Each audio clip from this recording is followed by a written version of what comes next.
Thanks everyone for joining us today. I'm Steve Freedland, a urologist at Cedars-Sinai Medical Center, and I'm joined today of my very good friend, Murilo Luz, who is an assistant professor of urology at Mount Sinai, New York. Recently moved up there from Brazil, but has been a longtime friend and collaborator, and recently came back from the ESMO 2025 Congress. So Murilo, welcome. And Thank you, Steve. Very nice to be with you, and very exciting moments we're living for prostate cancer.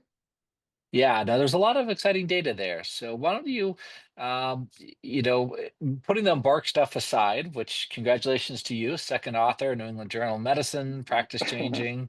So Thank you. what were the other highlights for you from ESMO from a prostate perspective? Of course, of course. Yeah, I mean, I think the Embark. We are, of course, me and you, we're biased to comment about Embark, but definitely was it the major day? We can say that it was one of the major, most important data we have because this is practice changing, overall survival, pretty important data. But we had some Mhm. other very interesting. I think we can start for the bit of surprise that we have with actually the same drug, which is enzalutamide, which is the Enzarad trial.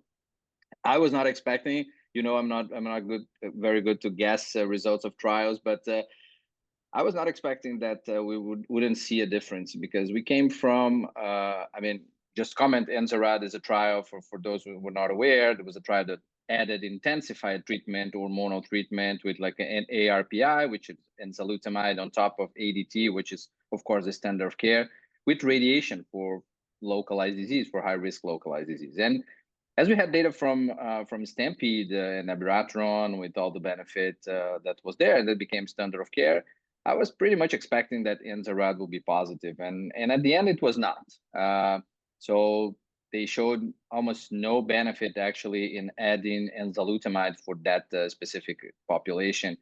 Uh, which of course, I mean, we know that enzalutamide is very clear that it's a very active drug in prostate cancer. So there's some other explanations. Most likely, the population is not that high risk. I mean, when we compare to Stampede criteria, it's a different era. Uh, and then we end up the amount of events that we have for this kind of trial, for any localized prostate cancer trial, we know it's pretty difficult and late events that we're going to see some of the most important oncological endpoints as MFS or RPFS or even overall survival. But I think that most likely is related to the population. But that was one of the surprises that we had. We're all expecting that that would be positive, and unfortunately it was not.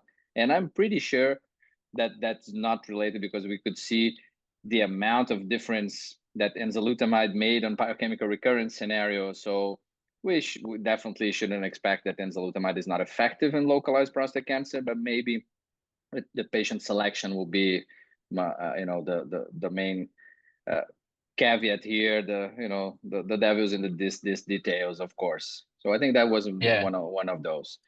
And there's an interesting saying I was reminded of during ESMO is that patient selection is your silent partner. And Correct. because as you point out, whatever trial fails, is it a bad drug? Is it the wrong patient population? Is there something else? We know enzalutamide is a good drug, right? I mean, we saw in the biochemical recurrent 40% reduction in risk of death from all cause. Clearly, very, very effective drug. So it's just getting to the point of maybe we're pushing the limits as to who needs these kind of drugs. And to me, the striking thing was in the control arm, the 8-year risk of prostate cancer death was 4%. Correct. Yeah, we're It's definitely tough not to talking that high. It's tough to show any difference, of course. correct. It's going to be hard to improve upon a 4% risk of death, you I agree know. with you. Maybe we're reaching the point. We saw like enzalutamide doing very well in castration-resistant disease, non-metastatic castration-resistant, castration-sensitive disease, and now maybe we're reaching the point that okay, now we're reaching the point that some patients really benefit and maybe some do not, or at least overall the group would not. But then we had some nice data as well, Steve. I think that's something, Yeah. and we are coming. Well, I think we're coming for the era of the new triplets, because now we Mhm. had the triplets with, of course, ADT, ARPI, and chemotherapy, which is pretty much the standard of care.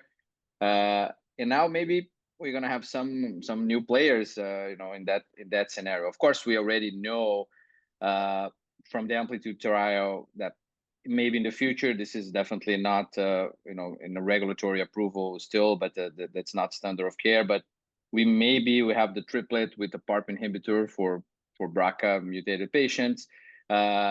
We saw at ESMO some quality of life, which was pretty reassuring for the AMPLITUDE trial that was presented. So we knew the results already, and the quality of life was pretty reassuring. But then, other than the PARP inhibitors, we may be going to have triplets with the radiopharmaceuticals, or maybe triplets with the PTEN pathway inhibitors. So I Yeah. think those are the two other new kids on the block for metastatic castration-sensitive disease. And we are still, I would say, digesting a lot of the data. It's pretty, new, that information. But we talk a lot, and we are talking a lot about that. I think those are the two very important informations.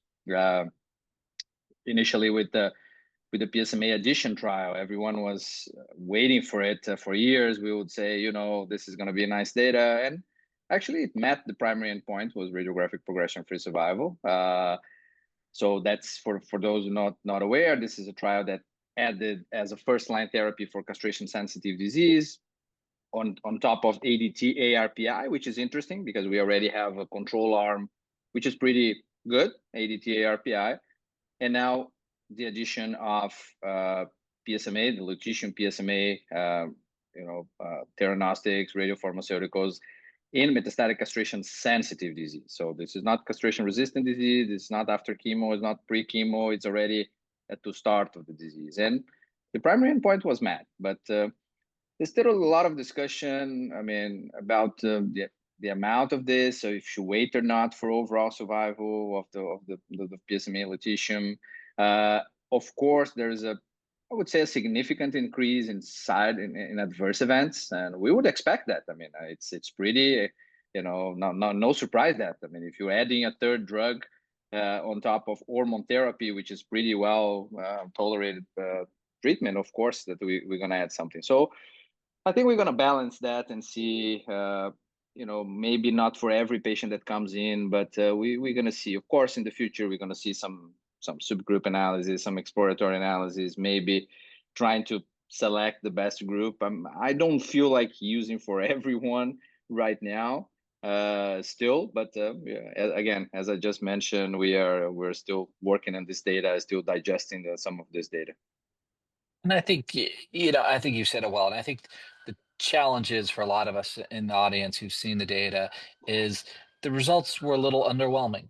I think we had extremely high hopes, and, Correct. hazard ratio for RPFS of 0.75, as you said, has met its primary outcome, but not a home run. And, I agree. I it's, agree. I think we create too much expectations, I think, on lutetium PSMA, which is an amazing drug. But of yeah. course, we're gonna see that this is definitely not working for everyone, and there's a price to pay. Yeah. And it's targeted therapy. And I think, we've, for a long time, just kind of assumed almost everyone would be a candidate. But, as you move earlier, if we can find the right SUV cutoffs of PSMA, do you need to do an FDG PET scan to look for negative tumors those should not be getting it? There's a lot of questions to be asked. And I agree. I think we're going to figure it out, and it'll be for a subset, but probably not for all. Yeah, and another thing that a lot of people would, I talk to many medical oncologists as well, and they would raise that question is, do we need 6 cycles of lutetium PSMA? This is Uh, another question. We saw in so many other studies that after 2 cycles, the good responders, they're already there. yeah. Maybe, and now that we are using this, maybe, I'm just brainstorming here. Should we use maybe 2 cycles now, and maybe you can re-expose this guy to lutetium PSMA in the future again, because we know that this is a drug that will work in castration resistant scenario before chemo or after chemo. So we have other opportunities maybe to use the drugs after that. So that's another question that comes into mind. And that was like a fixed 6 cycle of lutetium PSMA that maybe it's quite a lot. And of course that will increase. There's this theory among like nuclear medicine guys that as soon as you don't have that much disease, that amount of dose is actually is causing much more adverse events than treating the disease, because you don't have too much disease actually to, you know, get that amount of radiopharmaceutical. So, and that makes sense. I think that's something we saw in this trial. So there's a few questions still to be answered, but it's interesting to see. I mean, it's there. Definitely, maybe, you know, some patients, high volume disease that we don't want to do chemo, good expression of PSMA.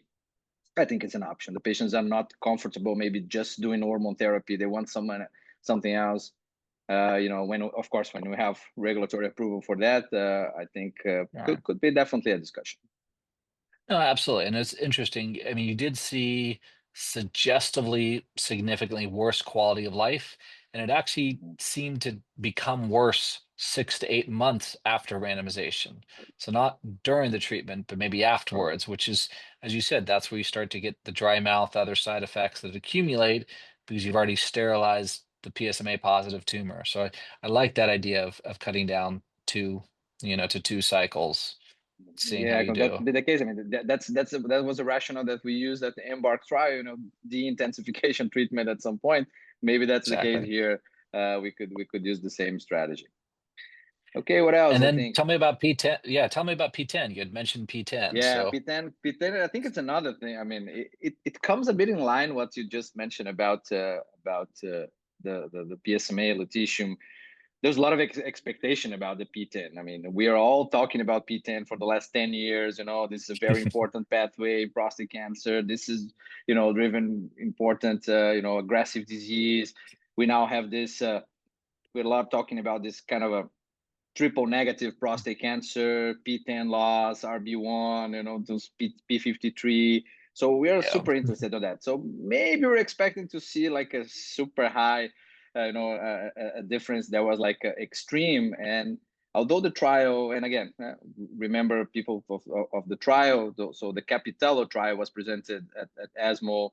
And actually, it's a kind of another triplet here. Instead of using lutetium PSMA, we're adding ADT, abiraterone in this case, prednisone, of course, with capivasertib, which is actually a drug that inhibits PTEN.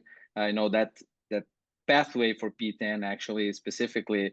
And the way to evaluate this is actually seeing patients with PTEN loss or PTEN deficiency, what people would call.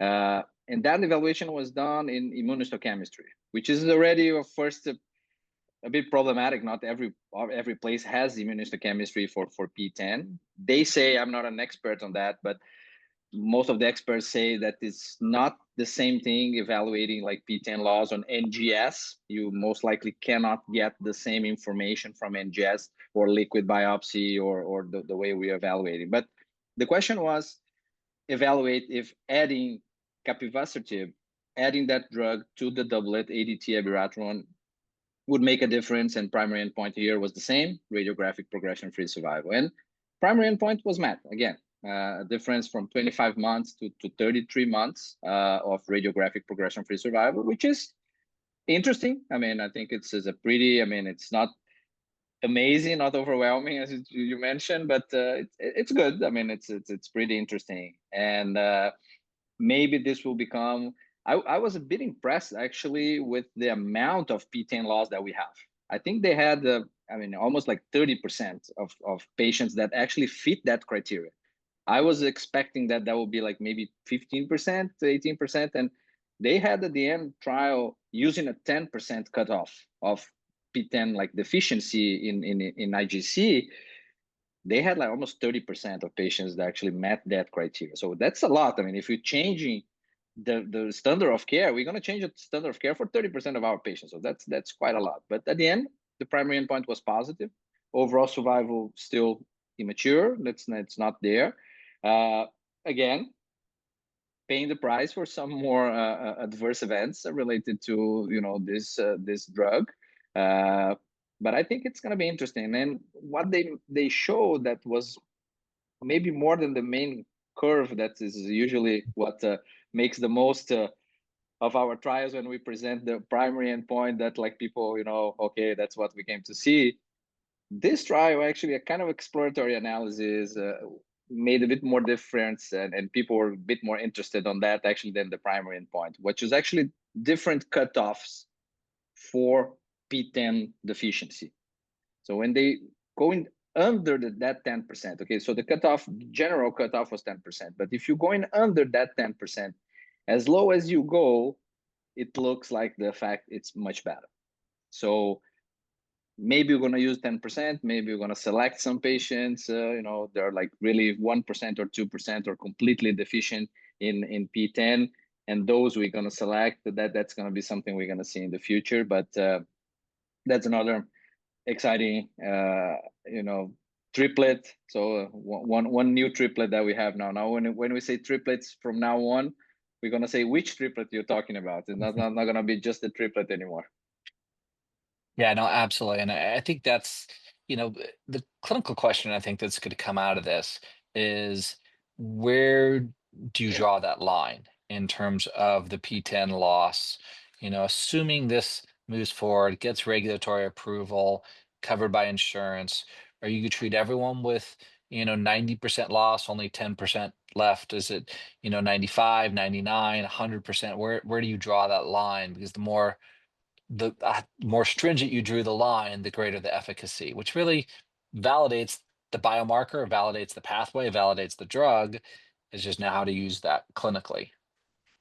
Yeah, it's good to see that it goes in the right direction, of course, because if you're going like Yeah. P10 loss 10, 8, 5, 3%, 2%, and this is not like a regular curve, we would say something it's missing here, we're not getting.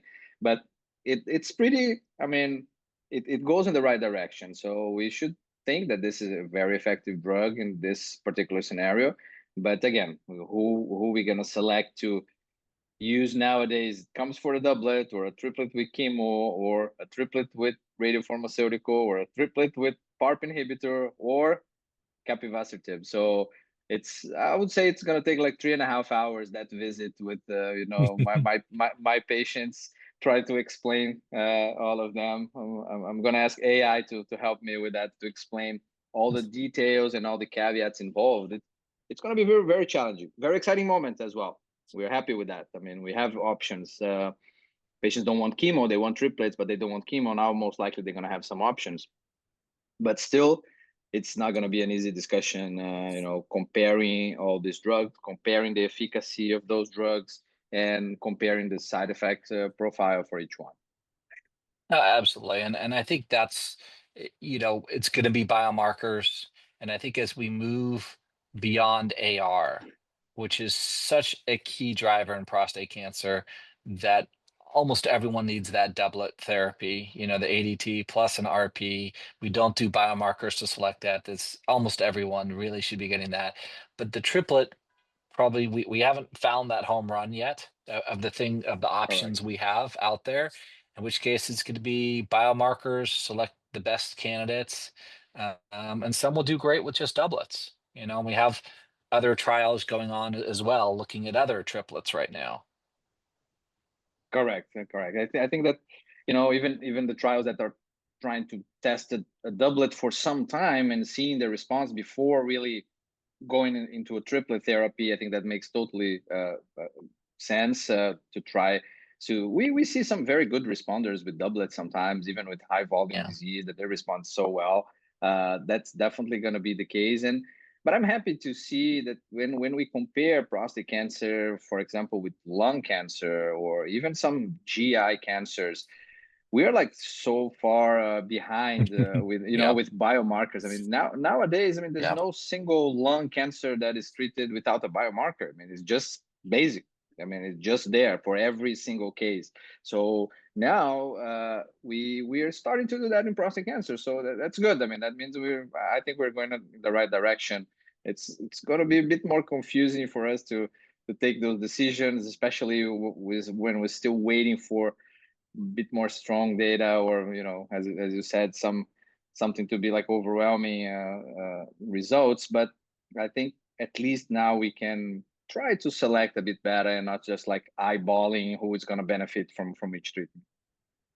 No, absolutely. And I think as you add complexity, which is clearly where the field is going, you more and more really want to make sure that you are very comfortable treating this disease space. And if you're not, referring it to one of your partners who is. And it's great to have urology still representing this disease space, yourself, myself. There's obviously a lot of great urologists, a lot of great medical oncologists, but it's really about making sure that the person who's treating you or is managing this disease really understands all these nuances. Of course, yeah. Even for urologists and doing like general urology or oncology, and even for medical oncologists, like doing general treating all disease will be a bit more challenging, to get updates and really have the granular discussion or every detail related to those trials. So yeah, we're gonna see a new era for prostate cancer, and maybe we're gonna move a bit even the way we practice, seeing those patients. Absolutely. Murilo, it's been great having you on here. It's interesting, ESMO was seeing some great data historically. We looked at ASCO, other meetings, but ESMO is now up there as one of the premier meetings for oncology. So it's great to Yeah. see you there at the meeting, my dear friend. And thanks for having you. And I look forward to discussions with you in the future about other meetings and advances in prostate cancer. Thank you, Steve. Same on my side. It was great to see you, and I had the opportunity. It's an honor for me to have the opportunity to discuss some of those findings, not just here, but every time we meet, we have always like some good data and some good insights from you. So I'm Absolutely. available anytime. Thanks so much.